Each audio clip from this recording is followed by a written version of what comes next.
नमस्कार, the daily show में आपका स्वागत है। मैं हूं आपका मित्र साथी हमदर्द मुकेश कुमार। दोस्तों, आपने सुना ही होगा कि अमेरिका के राष्ट्रपति डोनाल्ड ट्रंप ने कहा है कि वो चाहते हैं कि नवंबर में होने वाले चुनाव कुछ दिनों के लिए आगे टाल दिए जाएं। और जाहिर है कि वो जो कोरोना महामारी है उसके बहाना बनाकर उसके आधार पर ये कह रहे हैं।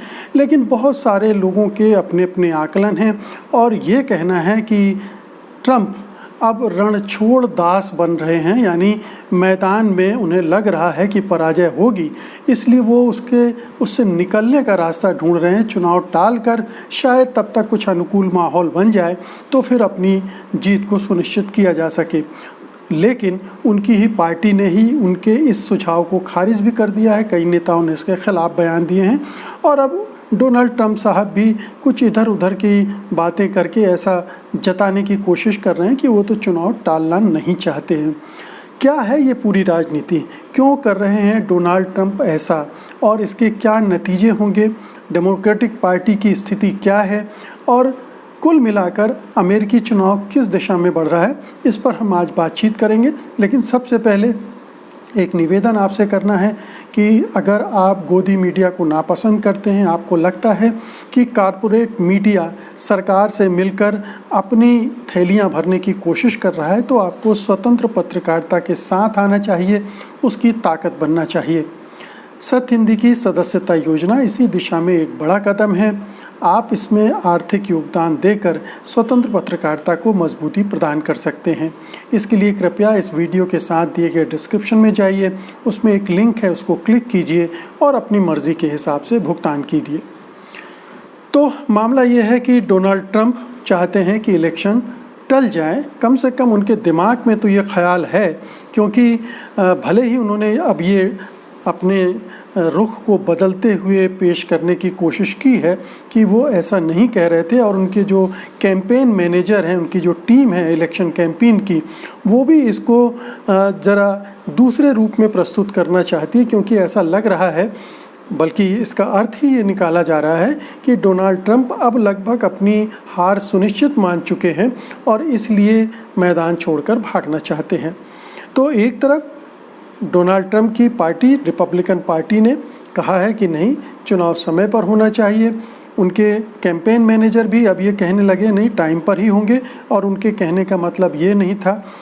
और डोनाल्ड ट्रंप ने इसको जो ट्विस्ट दिया है वो ये है कि वो नहीं चाहते हैं कि डाक पत्रों के जरिए मतदान हो, यानी पूरा का पूरा जो अमेरिका है वो डाक पत्रों के ज़रिए मतदान करे। उनको लगता है कि अगर डाक पत्रों से मतदान हुआ तो बड़े पैमाने पर फर्जीवाड़ा होगा, फर्जी वोटिंग होगी और इसमें लंबा समय लगेगा, जिसकी वजह से लोगों को कभी पता ही नहीं चल पाएगा कि इलेक्शन कैसे हुए, कब हुए, कौन जीता, कौन हारा। हालांकि ये बातें घुमाने की हैं स्पष्ट रूप से, क्योंकि डाक पत्रों के ज़रिए मतदान को लेकर अमेरिका में पिछले 4-5 महीनों से बहस चल रही है और डोनाल्ड ट्रंप इसके खिलाफ खड़े हैं। वो झूठे तर्क और तथ्य भी देते रहे हैं, जो पकड़ में भी आते रहे हैं, उनका एक्सपोजे भी होता रहा है।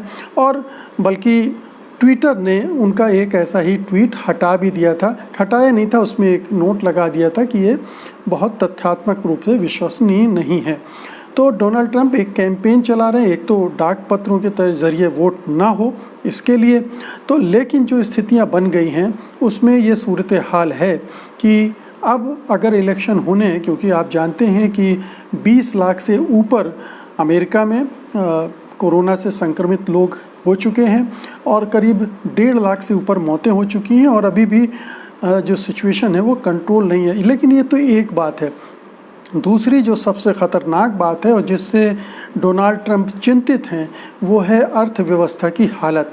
अभी जो पिछली तिमाही के आंकड़े आए हैं उनमें जो अर्थव्यवस्था है 9.5% सिकुड़ गई है और आकलन ये है वहाँ के अर्थशास्त्रियों का कि जो ग्रोथ है वो जो 5 साल में जितनी ग्रोथ हुई थी उसको सबको सफाचट कर दिया है इस पेंडेमिक की, इस महामारी की जो असर हुआ है अर्थव्यवस्था पर उसने। तो अमेरिकी अर्थव्यवस्था बहुत ही तबाही की तरफ है। और जैसे जैसे ये पैंडेमिक लंबा चलेगा उससे और भी स्थितियां बिगड़ेंगी। बेरोज़गारी अपने चरम पर पहुंच गई है। 10 करोड़ से ज़्यादा लोग बेरोज़गारी की लाइन में खड़े होने वाले हैं, ऐसा माना जा रहा है। तो जब इतने बड़े पैमाने पर बेरोज़गारी होगी, काम धंधा बंद हो जाएंगे, अर्थव्यवस्था ठप पड़ जाएगी, तो जाहिर है कि इसकी जो मार है वो जो सत्ता में लोग हैं यानी डोनाल्ड ट्रंप हैं उस पर पड़ेगी। डोनाल्ड ट्रंप इसीलिए बार बार कोशिश कर रहे थे कि अर्थव्यवस्था खुल जाए, उसमें तालेबंदी लॉकडाउन ना हो, ये बार बार कह रहे थे। लेकिन उन्होंने शुरू से जिस तरह से कोरोना से डील करने की कोशिश की, उसने हालात लगातार बिगाड़ते चले गए। उन्होंने कभी गंभीरता नहीं दिखाई। अभी पिछले 15-20 दिन में वो थोड़ा चिंतित हुए हैं, गंभीर हुए हैं, क्योंकि उन्हें ऐसा करने के लिए मजबूर होना पड़ा है। वो समझ गए हैं कि मेरे आँख मूंद लेने से हालात नहीं बदलेंगे। वो तो बहुत दिनों तक आपको पता है कि मास्क भी नहीं लगा रहे थे। फाइनली उन्होंने एक दिन मास्क लगाया। तो ये उनका रवैया रहा है पेंडेमिक को लेकर, और ये पूरा अमेरिका देख रहा है और महसूस कर रहा है कि राष्ट्रपति ट्रंप की वजह से जो हालात बने हैं उसी को उन्हें भुगतना पड़ रहा है। तो एक तरफ डेमोक्रेटिक पार्टी है जो चाहती है कि समय पर चुनाव हो, क्योंकि उसे पता है कि समय पर चुनाव होंगे तो ये ट्रंप के लिए बहुत नुकसानदेह है। और जो बाइडेन हैं, जो कि उनके प्रतिद्वंदी उम्मीदवार हैं डेमोक्रेटिक पार्टी से, उनको फ़ायदा लगातार मिल रहा है। अभी तक जितने भी सर्वेक्षण आए हैं उनमें सब में बाइडेन आगे हैं, और बल्कि अब 12 जो परसेंटेज पॉइंट हैं उससे भी ज़्यादा आगे होते चले जा रहे हैं, और लगातार ये बढ़त बढ़ती जा रही है। अभी तक 10-11 सर्वेक्षण आ चुके हैं और एक में भी ट्रंप आगे नहीं है। कुछ जो ट्रंप समर्थक मीडिया ऑर्गेनाइजेशन हैं वो उन्हें कम दूरी से पिछड़ता दिखला रहे हैं, लेकिन ज़्यादातर दहाई के ऊपर हैं। 10% से ज़्यादा अंक से ज़्यादातर सर्वेक्षण में डोनाल्ड ट्रंप पिछड़े हुए हैं। तो ये डेमोक्रेटिक पार्टी के उम्मीदवार पूर्व राष्ट्रपति जो बाइडेन के लिए बहुत ही अनुकूल स्थितियां हैं। वो चुपचाप अपनी कैंपेन को आगे बढ़ा रहे हैं। और भी बहुत सारी चीज़ हुई हैं, जैसे वहाँ का जो सट्टेबाजी का मार्केट है, कहा जाता है कि वो बहुत सही रिपोर्ट देता है इलेक्शन वगैरह के बारे में, जहाँ दांव लगते हैं उसके हिसाब से। तो वहाँ भी डोनाल्ड ट्रंप पिछड़े हुए हैं। जो फंड देने वाले हैं, जो चुनाव के लिए योगदान देते हैं, इंडस्ट्रीज वगैरह, उनका भी रुख अब डेमोक्रेटिक पार्टी की तरफ ज़्यादा झुक गया है। तो कुल मिलाकर डोनाल्ड ट्रंप के लिए स्थितियां बड़ी विकट होती जा रही हैं, और ऐसी विकट स्थिति में उन्होंने ये पलायन का रास्ता खोजने की कोशिश की थी। उन्होंने पहले कभी दावा ये भी किया था कि राष्ट्रपति को अधिकार है कि वो चुनाव को पोस्टपोन कर सकता है 100 दिनों तक, 100 दिन के ऊपर नहीं जा सकते हैं। लेकिन वो भी सवालिया निशान उस पर भी है, ऐसा राष्ट्रपति कर सकते हैं या नहीं कर सकते हैं।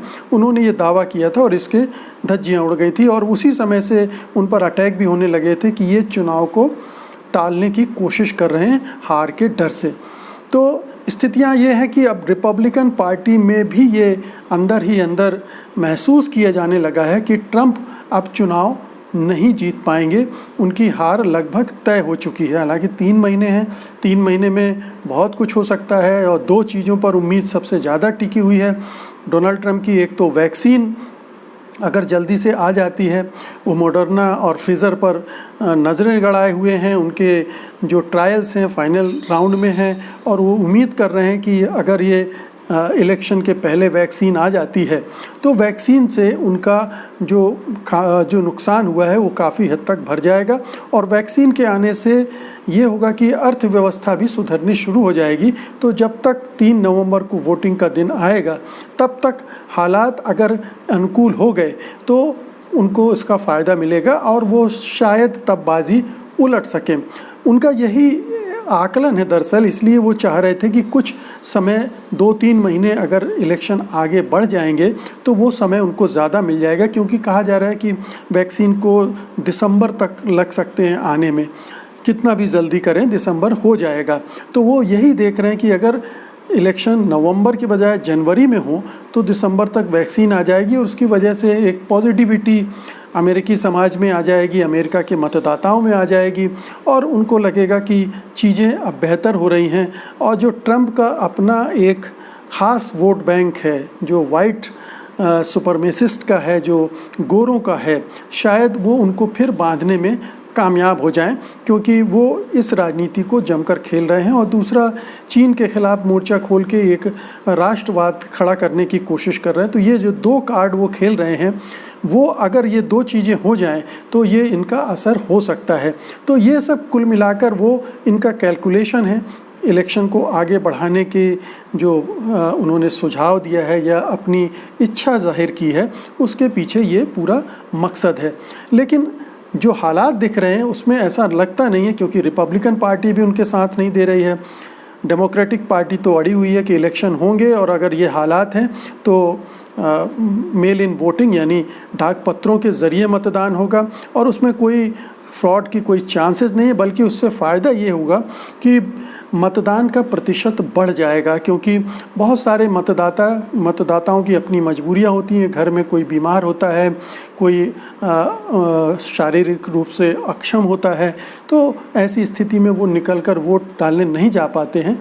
लेकिन अगर बैलेट पेपर उनके घर में आएंगे और वो बैलेट पेपर को मेल बॉक्स में डाल कर छुट्टी पा सकते हैं, वोट डाल सकते हैं, तो अपने मताधिकार का प्रयोग भी कर सकते हैं, अपने घर वालों की देखभाल भी कर सकते हैं और इस तरह से ये वोटिंग संपन्न हो सकती है। अब वोटिंग पर तो हमारे यहाँ भी ईवीएम पर शक किया ही जाता है और उसकी वाजिब वजह भी बताई जा रही हैं कि ईवीएम में किस तरह से फ्रॉड हो सकता है, किया जा रहा है वगैरह वगैरह।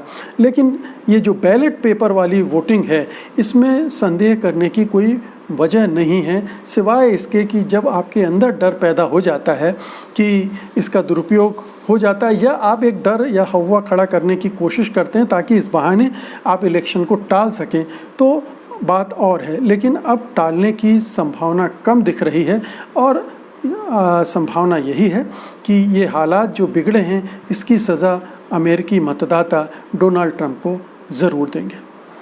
तो दोस्तों, ये थी आज की मेरी वीडियो रिपोर्ट। उम्मीद है कि आप इसे पसंद करेंगे और इसे दोस्तों और परिचितों के साथ शेयर भी करेंगे, इस चैनल को सब्सक्राइब भी करेंगे। और अब मुझे अनुमति दीजिए, कल मैं फिर हाजिर हूँगा एक नई वीडियो रिपोर्ट के साथ। तब तक के लिए नमस्कार।